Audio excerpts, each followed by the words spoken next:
আলহামদুলিল্লাহ আল্লাহুর রহমানির রহিম ইয়া রাহমাতুল আলামিন তোমার মহিমা বিশ্বরী সর্বোপরি মহাপ্রভুর বিশ্বরী যারা সাথী বিশ্বনাথের মন্দির সফল করার লক্ষ্যে ঐতিহ্যবাহী মাদ্রাসার আয়োজিত ভীষণ আলোচনা সভা আজকে বিশ্বনাথের মন্দিরে বিশিষ্ট খাদেম চন্দ্রনাথের সেনাপতি আল্লাহ মোহাম্মদ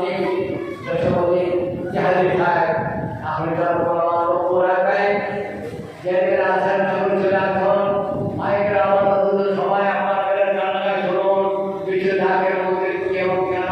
মরশের কি এবং কেন মাছের কি এবং কেন গান রসুল করে হাত ভাই আজকে বিশাল সভা আলোচনা করবেন বিশাল আলোচনা প্রধান এখন আমাদের সামনে মূল্যবান